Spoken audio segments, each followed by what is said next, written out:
Друзья, сегодня у меня для вас очень интересный и очень необычный выпуск. Сегодня у меня в гостях американец, который увидел звуки казахской домбры, и хоть он до этого занимался 40 лет музыкой, его жизнь перевернулась. Его зовут Джефф Герш, и он уже 2 года изучает этот удивительный инструмент. Более того, вместе с музыкой он погрузился и в культуру, и в историю Казахстана, а также уже немного даже взял казахской скромности. И также вместе с ним я познакомлю вас с его учительницей, которую зовут Айгерим Мырзахмет. Она держит домбру в руках с самого детства. Но во время обучения за границей иностранные студенты, услышав ее игру на домбре, попросили научить их. Тогда она основала школу игры на домбре для иностранцев World Dombra Academy, где среди студентов со всего мира обучается и наш Джефф. Мы познакомились с ними во время их концерта в Музее музыкальных инструментов в городе Алматы, и мне даже удалось задать несколько вопросов. Так что беседа получилась у нас очень интересной. Располагайтесь поудобнее, не забывайте про лайки и комментарии. И я желаю вам, друзья, приятного просмотра. Айгерим, қалайсыз? Жақсы, рахмет өзіңіз. Мен тамаша.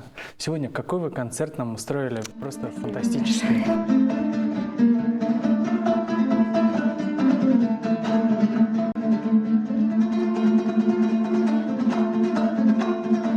Я вот Джеффа видел уже в интернете, и я поразился, как так американец так круто играет на домбре. Почему? Спасибо. Как так получилось? Ну, это тяжелая работа, долгая. То есть мы очень детально все прорабатываем на наших уроках, и он сам очень тоже мотивирован и практикуется почти каждый день, и поэтому у него такой прогресс хороший. Короче, все равно, да, еңбек керек, да? Конечно. Расскажите о себе. Вы как давно играете на домбре? Так, я начала с 8 лет, закончила музыкальную школу. Дальше я потом в университете основала ансамбль домбристов. Ну, кобас там тоже был, иногда гитару подкачали. И тоже выступали в разных музеях, там, ивентах. Потом я училась еще в Америке, и тогда, получается, люди сами начали, я там тоже выступала, и они сами начали меня спрашивать: вау, что за инструмент? И Казахстан особо, ну, регион вообще Центральная Азия, она не очень так распространена в Штатах. И все были удивлены: вау, что это? И, получается, я вообще не думала, что начну вот этот World Dombra Academy. Мне просто сказали: пожалуйста, можешь, пожалуйста, мне помочь, да, выучить? И я же говорю на английском, а вообще ресурсов на английском, к сожалению, мало, именно чтобы выучить домбру, да. Поэтому я создала курс, вот обучаю тоже на английском. И так все пошло-поехало, то есть я даже не ожидала, что вырастет такой комьюнити, получается, и в Инстаграме, и в ТикТоке очень много тех, кто просто даже любит слушать, да, иностранные. И дальше у них это как first interaction, и дальше у них появляется такое желание больше, например, узнать о Казахстане, узнать о Центральной Азии, о культуре нашей. Да. Поэтому я думаю, это классно то, что мы делаем, потому что те, кто обучается, это больше как энтузиасты, да, а остальные, им же тоже это информативно, они узнают про другие культуры, поэтому я думаю, что хороший импакт вот этого проекта.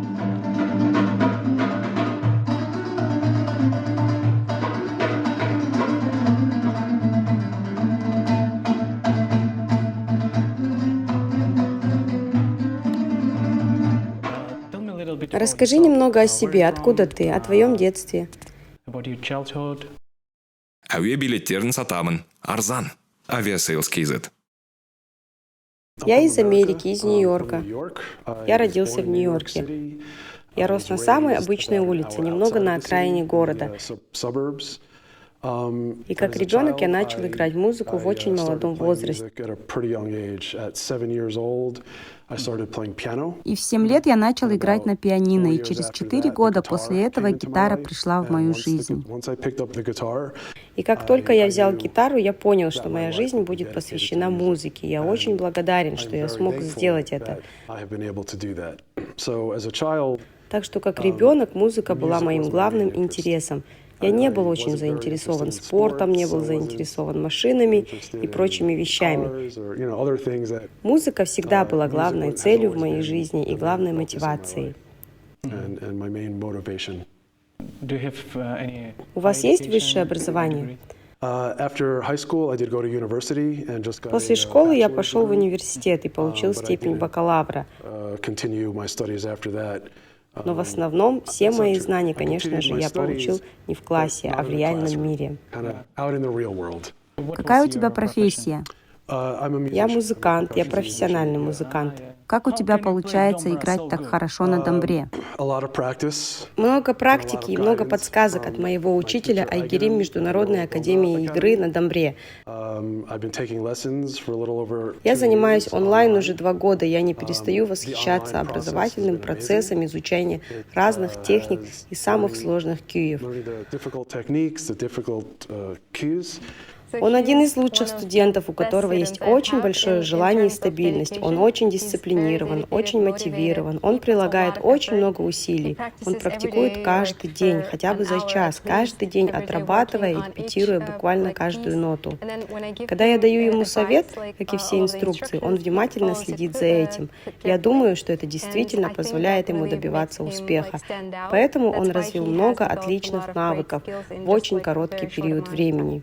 Я гитарист, это мой основной инструмент. Я играю на гитаре чуть более 40 лет. Так что есть части домбры, которые знакомы как гитара. Ты играешь, используя правую руку, чтобы выбирать ноты. Но техника для домбры, она особая. Тут я вижу много техник, которые я никогда не использовал. Я впервые увидел их на домбре. Так что в этом смысле было много проблем. Для гитары он использует пальцы, играет вот так. Это совершенно другое. Мы используем пальцы, мы используем движение рук. Поэтому это было очень новым. А еще большой палец играет по-другому. Да, по-другому, как я и говорил. Есть вещи, которые одинаковые, но даже с левой рукой есть вещи, которые разные. И поэтому все новое и трудное. И опять же, его опыт помогал очень много в том, как он учился и просто нажимая на струны. Это было легче для него. Но в другом случае, я думаю, что домбра — это довольно сильно отличающийся инструмент, чем гитара.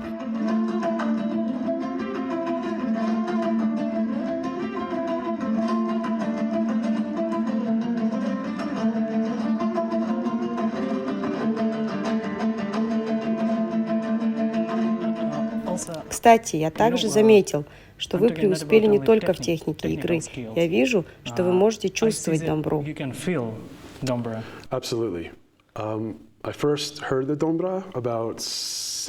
Да, есть такое. Я впервые слышал о домбре около 7 лет назад, когда я случайно увидел видео на Ютубе о 4 мужчинах, игравших на домбре с оркестром за спиной. Это видео действительно изменило мою жизнь.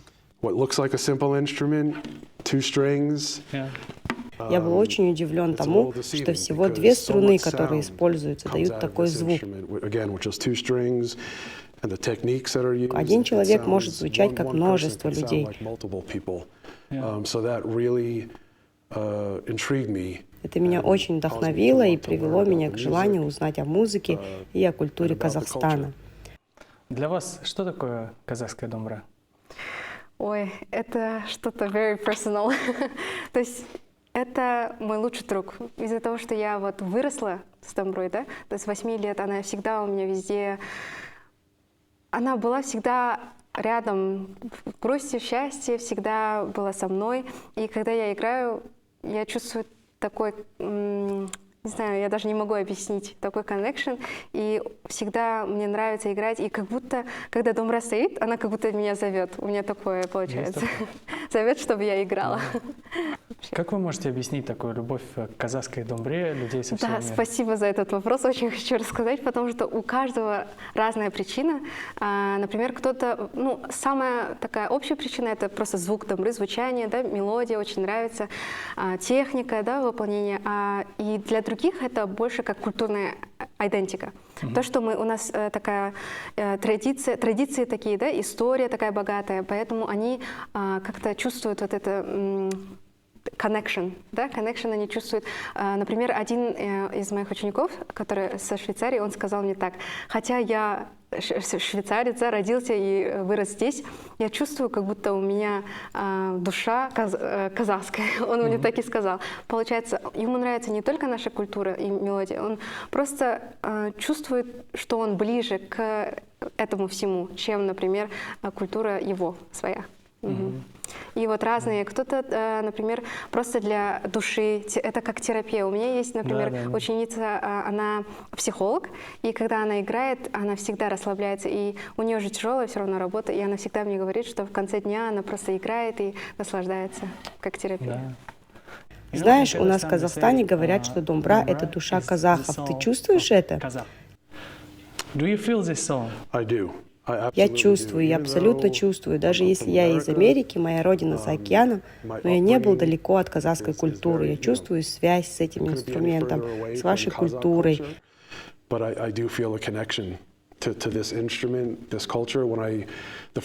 Первый раз, когда я приехал в Казахстан, я почувствовал себя знакомым месте, в очень комфортном месте, как будто приехал домой. И это второй раз, и чувство теперь даже сильнее. Так что, ты чувствуешь себя казахом?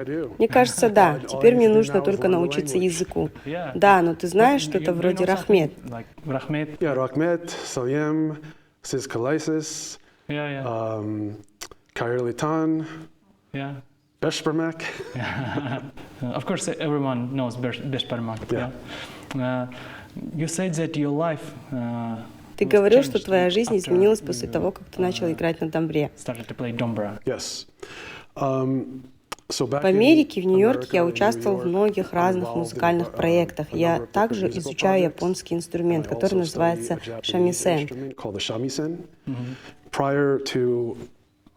Прежде чем обнаружить домбру, шамисен был очень важным инструментом в моей жизни. Но с тех пор, как домбра появилась в моей жизни, многое изменилось. Много музыкальных проектов, в которых я не так сильно заинтересован. Я перестал учить шамисен.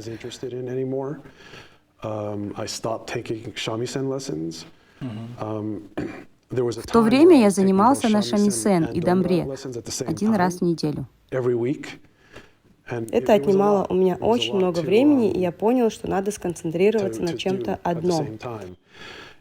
Что, если я действительно хочу улучшить свою профессию в этом инструменте и двигаться вперед, и звучать, как звучат люди здесь, в Казахстане? Мне нужно больше сосредоточиться на этом инструменте. Так что сегодня у меня только один музыкальный проект, с которым я вовлечен, и это казахская домбра. У вас есть какая-то мечта? Может быть, переехать в Казахстан, проводить больше времени в Казахстане? Я думаю, да. Правда, сразу у меня не получится. Мне нужно делать какие-то маленькие шаги. Может быть, я смогу переехать в Казахстан однажды. Но сейчас это будет очень сложно. В прошлом году это был один шаг. Что мы сделали в этом году, это другой шаг. Я должен подумать, что будет следующим шагом. Но главное для меня сегодня желание звучать на этом инструменте, как мой учитель, как и другие профессиональные домбристы в Казахстане. Это абсолютное желание. И также выступать здесь как солист.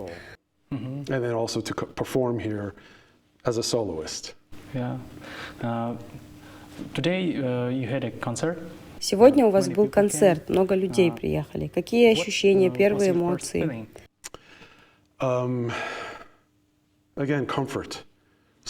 Опять же, комфорт. Видеть всех людей здесь было очень приятно. Я не ожидал, что столько людей придет.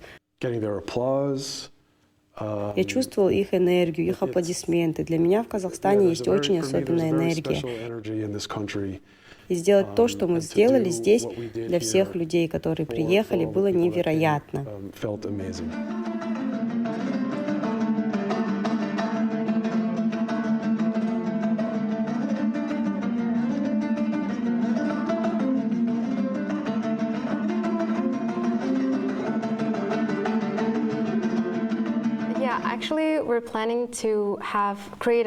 Мы планируем создать ансамбль, международный ансамбль с моими другими студентами из Германии, США, Австралии, Нью-Зеландии. В следующем году или через 2 года мы хотим провести тур с большим группированием. Как он сказал, он хочет провести тур с соло, поэтому я рада организовать это.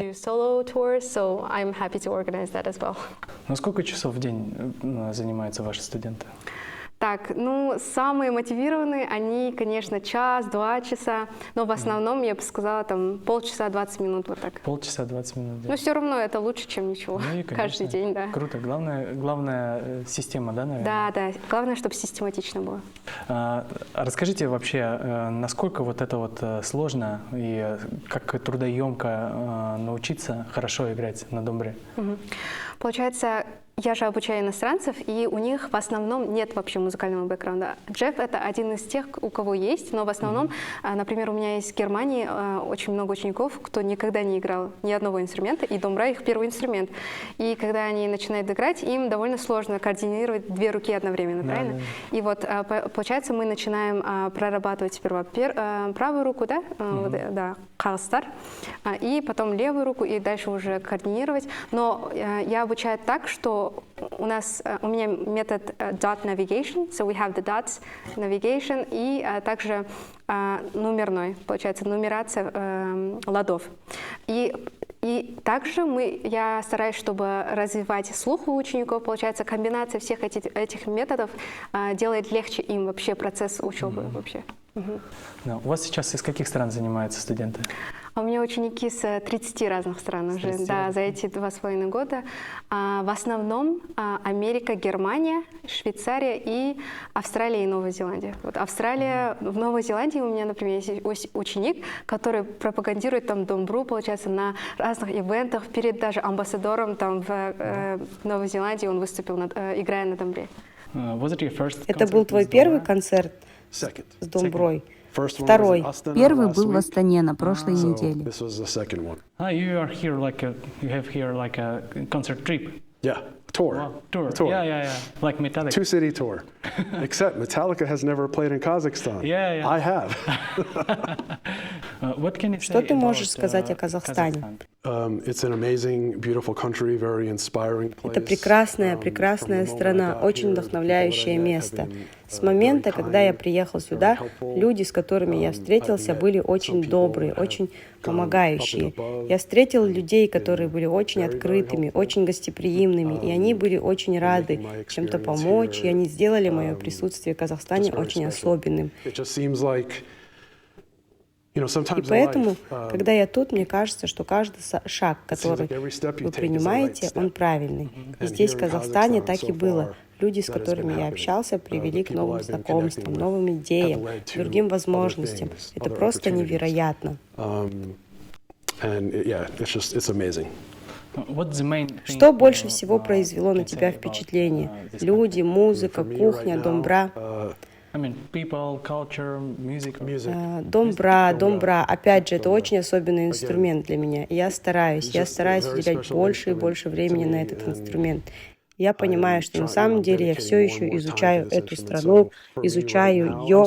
Она для меня в некоторых случаях очень новая. Я бы хотела увидеть больше стран, больше путешествовать, открывать мир. Но сейчас я думаю только о Казахстане, я думаю о музыке, особенно о домбре. Тогда я могу посоветовать вам хороший способ по-новому узнать казахский дух. Если вы хотите быть казахом, вы должны играть на домбре верхом на лошади. Хорошо, в следующий раз ты же поможешь мне с этим? Да, конечно, мы можем вместе ехать и играть Еркимай, например. Хорошо, в следующий раз мы сделаем это. Просто я уже год занимаюсь, я вот третий куплет Балбараун вообще, у меня вот как встало первые 2.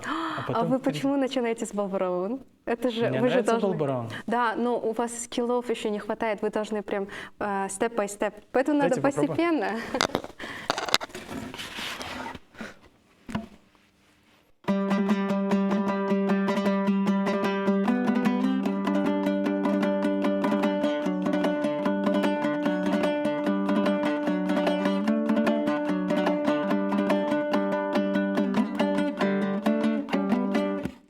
Супер. Мне говорят, давай ты Иван, начни с Еркимай. Да, вот, да. Я начал Еркимай, потом начал вот Балбараун, и потом когда вот как раз каждый день занимаешься, когда каждый день вечером играешь, я заметил, хоть я до конца не могу его сыграть, я заметил, что когда ты вот несколько раз подряд его повторяешь, заходишь действительно в какое-то вот такое состояние транса. То есть вот это вот Боб Браун, Поток, да? да, Ага. это же у каждого Q есть своя история. Боб Браун Конечно, да. свободный дух, несущийся да. по степи. И ты как бы вроде бы уставший, но потом постепенно разгоняешься, уже Да, смотришь, и там, наполняешься энергией. 12 часов ночи, а ты как бы спать не можешь. Это правда, Ясно. да. Мгм. И поэтому, сейчас уже, когда у меня есть время, я просто, даже не какой-то, не Q, ничего, просто так могу бренчать. И там 10-15 минут, Да. и все напряжение снимает. Вот это вот фантастика. Это просто ты отключаешься и в поток. Это как есть же фильм «Душа», кажется, называется «Душа». И там это прям видно, как когда человек играет, он играет на пианино, и он заходит в этот транс, и поток, и абсолютно, да, у него такое специфичное состояние. Ну что, подведем итог, Да. о чем мы сегодня узнали. Получается, домбра — это язык международного общения. Да, Правильно? то это наша миссия через Да. добру показать. Да. И всем надо играть на домбре. Правильно? Да. Все. Спасибо. Рахмет. Рахмет сізге.